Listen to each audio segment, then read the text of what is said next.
Hi guys, welcome back to my channel. This is Kim with Creative Crafticality, and today I have a special video for you. I've been wanting to do this video for a while now, but I just had to get everything together that I wanted to put in the video and show you what my top crafting supplies or tools are, the things that are go-to every time I go to sit down and do a crafting project. So a lot of the crafts I make are paper crafting, of course. I also do Bible journaling, planning sometimes, making junk journals, scrapbooks, cards, mini albums, things like that, or like Dollar Tree DIYs. I think there's about 13 things that I'd like to have around me and be able to grab when I go to do my crafting projects. I'm going to just start here with my cutting supplies. I am like the queen of scissors, and my husband and my daughter can attest to this. I love scissors. I have many pairs, and at any certain time a lot of them are missing. I don't know how that happens, but it's like socks in the dryer. But the ones that I love and always have with me when I'm doing my paper crafting are these two pairs of scissors here. I've had them for a while. And if you use a lot of scissors, you will find that some scissors will not work very well. They'll work great at the beginning and then they'll stop working. But these I just love. These are Fiskars, and they're the soft grip. And I use these on paper and I use them on fabric, and it doesn't even affect them. Now, right now, I do need to clean them because I do have some sticky things on them, but I found some scissors that you use on paper, it ends up ruining them. But these, I can use them on paper, they work great. I can use them on fabric, they work just as great. So that's what these are. I also have these for cutting fine things, fussy cutting, and these are the EK Success Cutter Bee scissors. So these are great. So those are what I have all the time.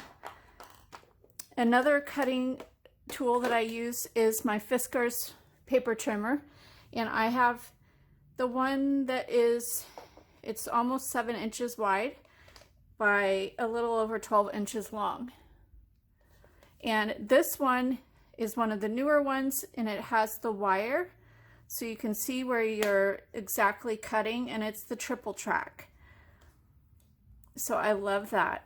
Now the blades, they do have a titanium blade and they have a regular blade, and I'm not really sure if I can tell the difference on how long they last. It just depends on how much you do and what sorts of things you cut with it, because I can cut cardstock. It works great, the thicker cardstocks. Now if you get into your thinner papers and maybe your real delicate papers, like I use a lot of book pages, sometimes they're old. Now you have to have a very fresh blade on to cut those, or it'll just chop it up. And I haven't really done a lot of experimenting on like sharpening these. I just have to, every so often, if I'm at Michael's and I have a coupon and I didn't use it on something else, I will go ahead and grab another set of these blades, because I know I do a lot of cutting of paper down for my journals and other crafting projects, and I go through them a lot, and I don't know exactly how long they last. It just depends on what you're cutting, because if you're cutting a really rough like cardboard or thick chipboard or something like that, it's going to dull the blade. Or if you're cutting like a glitter paper, I find that dulls the blade. So if you have any ideas on how to sharpen these, if anybody has tried anything like that, let me know. I'd definitely love to know about that. But I definitely like it that it's triple track, and I love the wire that goes down here. So, and I also love that it has the ruler that comes out. I use that part all the time. So I know there's other brands of these that I've seen. I don't like the guillotine style. I just find it's hard to be able to keep the paper straight. Plus I'm afraid I'm going to cut myself with that. So this is my favorite. All right. Another cutting sort of supply is my Sizzix Big Shot, and I'll bring it in here.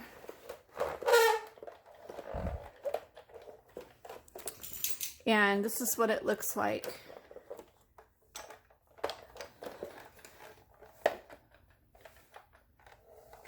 And so this is a way of die cutting shapes and things out manually.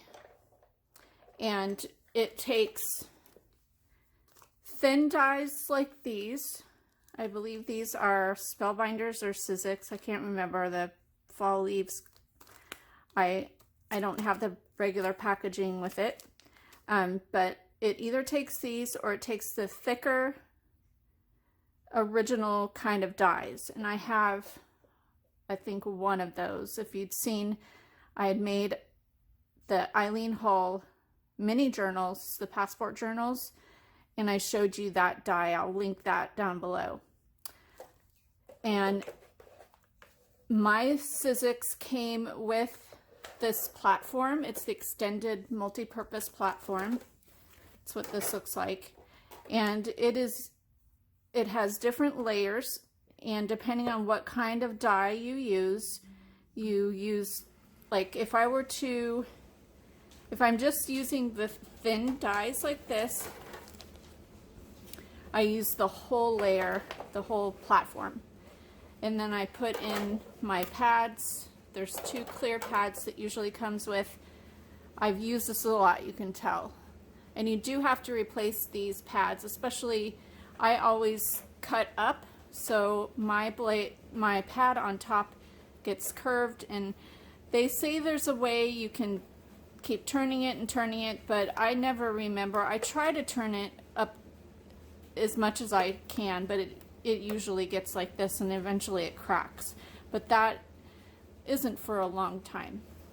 So you use 2 of these, and you put your blade in, or your die cut, and then your paper, and push it through or roll it through. If you use the big foam blade, the big foam die cuts, then you just take this out and put your pads. You just use the 2 clear pads with it. They do have a multi-purpose platform that has the magnet on it. That would be great. I don't have that, but that way you can lay your little thinlet dies or metal dies down and it holds them in place. Otherwise, you can use washi tape and tape them down, or just put them down, put your paper down, and roll it in carefully so it doesn't move the paper. So that's my other favorite tool that I have. Another cutting tool that I use that I like to cut paper, like paper shapes and things like that, is my Cricut Explore Air 2, which I do not have. I will insert a picture here. But it is an electronic cutting system, if you haven't heard of it, and it cuts anything. It has cartridges that you can hook to. Now, I used to have an old Cricut, and I have a bunch of the cartridges. I can hook my cartridges, I can put the cartridges into the Cricut Explore Air and link them into Cricut Design Space and use all those images to cut my papers. You can also scan images into your Cricut and cut things out that way, which I think is a great feature. They used to not do this. Cricut used to not, you used to just have to use their cartridges, but since all the other cutting systems were going to a scan and cut sort of system, they kind of had to step up the game and let you be able to do that. So I love the Cricut Explore Air 2, and Anytime I need something very specific to cut and I don't have a die for it, then I go to that. So yeah, that is one of my favorite crafting tools. The next thing that I really enjoy using and I use a lot is this We Are Memory Keepers envelope punch board. And you can make all different size envelopes with this. And it also has a corner rounder. So if you want a corner round, that's on the outside here. And then it comes with a scoring tool. And if you would like me to do a video on how to use this to make envelopes, just leave that down in the description box below and I'd happy to do that for you.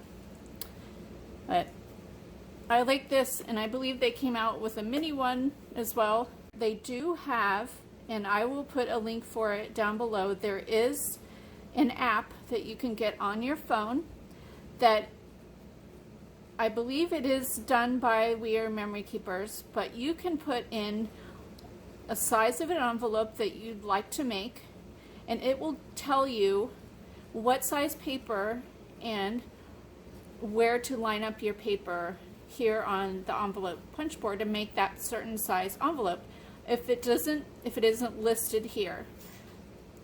I've used it for making itty bitty envelopes because the smallest card size envelope that you can make on this guide is a 2 by 3.5, which is like a gift card size envelope. But if you want to make the little tiny envelopes and you don't have the mini envelope punch board, you can use that app and it'll tell you how to use this app to make those smaller envelopes. So I thought that was a great idea. So there's this. The next thing on my list is my scoreboard, and I have the Martha Stewart scoreboard, and I use this a lot for a lot of my projects. It holds a 12 by 12 piece of paper, and it has this little section at the top here that holds the scoring tool, and inside here has measurements for cards and for boxes. And I've never made a box. Well, I've made boxes, but I've never actually used these measurements. And it has all these sheets in here that are all different languages. I just like it because it holds the scoring tool up there, because if I don't put it in here, I end up losing it. So, and then it also has an attachment for making envelopes.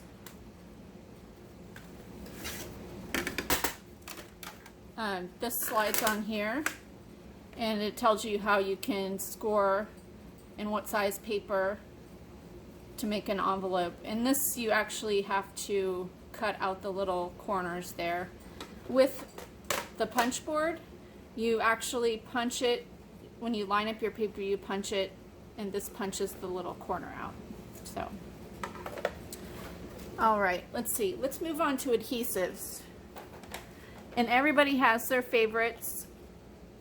These are the ones that I love to use, and they do the trick for me. So I have, for really, like, if I need an adhesive that is industrial strength, I use E6000. And I usually keep mine in a baggie like this because it will dry out if you don't. And I just so happen to have somehow cracked the top of my lid, so I have it in here. But I love the E6000, and usually when I use the E6000, I don't have a fine tip on here. I just use like a toothpick and dip it into the top and then apply it to whatever I'm using. Usually it's for embellishments. All right. So for most of my crafting, my paper crafting, and just general crafting, I use Aleene's Tacky Glue. I love this glue, and it's very cost effective. I really like the new tops that they came out with, where it's the Always Ready. This isn't the Always Ready glue. I just took the lid off one of the other bottles. But this makes it so you can put your glue bottle down like this, and it's always at the bottom. Now, this helps with getting it all out, because I know with a lot of the tacky glue bottles, the regular ones, it gets down to where you maybe have like an inch left in the bottom and there's still quite a bit of glue in there, but you're forever going like this to shake it to the end. And sometimes if I don't remember to keep this down like this, I will be doing it with this even then. So I have to remember to keep the bottle so it's upside down like this. But the top does go on all the sizes of tacky glue, except for those itty bitty sample sizes. But this will work on the giant bottles of tacky glue. So I have used it on that, like I think it's the 8-ounce size. But this has this cap on the bottom. Now it does get a little buildup here, so every once in a while you'll have to pull that out. But I like it because it keeps the glue at the bottom of the tip, and you can use so much more of the glue out of this bottle with this. And then my last adhesive that I like to use, and I use this on like when I'm gluing like a napkin down, or gluing die cuts in or thin papers in my Bible journaling, or like doilies, this is good for, is the Scotch craft stick or glue stick. I think this glue stick works great. It has a good strong adhesion to it for papers, of course. And yeah, so that's what I use this for. Okay, now another thing I love and keep with me all the time is my CropaDile. This is We Are Memory Keepers, and I've had this for years. It came out when putting eyelets on scrapbooking pages and things like that was really popular. And so instead of using the hammer and the separate tool to set your eyelets, they came out with this. And then this has a hole punch on each side. So you would punch your hole in your paper, and then you would use this to set your eyelet in it. And it has two sizes, a smaller size, I think it's 1/8 of an inch, and then I think 1/4 of an inch on this side. But I like this because you can cut through more paper, thicker papers, or like several pieces of cardstock. Whatever you can fit in this little slot here, you can cut. And because this is like it's like a scissor kind of holding on here, it makes it a lot easier than your regular hole punch. The regular like metal hole punches I think are so hard to use if you try and punch like 2 or 3 pieces of cardstock. This is just easy peasy. You can also punch through metal and chipboard with this. So I think that's awesome. And then this also has a stopper to where you can move this thing here, and like say I want to punch the same distance on my paper. So I would line this up, this little metal thing. You can move it.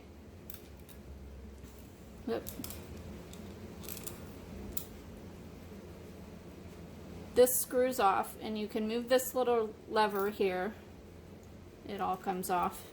But you can move it to like 1/2 inch. Say I want to punch a hole 1/2 inch in on a sheet of paper, and I want it the same for like a line of holes, then I can set it at 1/2 of an inch.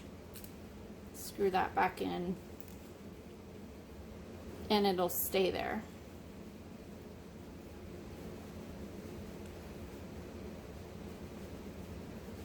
So yeah, that's the CropaDile. And then the last thing is something that I use all the time, and it is my distress inks. Now the one that I use a lot just to make things look more vintage is the Vintage Photo. And I love the Tim Holtz distress inks. Now I don't do like a lot of mixing and that. I mean, the distress inks you can use, but this is the oxide, but I've used regular distress ink. I just like to edge on put distress like ink my edges on my papers, and I have like several other kinds of colors of this, as well as regular ink. You can ink with any kind of ink, I think, for my purpose of just making the edges look more vintage. So you don't necessarily have to use this, but I like this. I like the Tim Holtz brand. So I hope this gives you some ideas of some things that you could use in your crafting. If you'd like to check out any of these items, I will have a link down below for my Amazon store, and I have other crafty things in there. I have ideas of things that I use for whenever I make tassels or charms, beading supplies like that. Whatever things I love to use, I will try to put them in my store for you. So check out that link. So I hope that you liked this video. Give me a thumbs up if you did. Leave me a comment and subscribe. And I'll see you later. This is Kim with Creative Crafticality. Bye. God bless.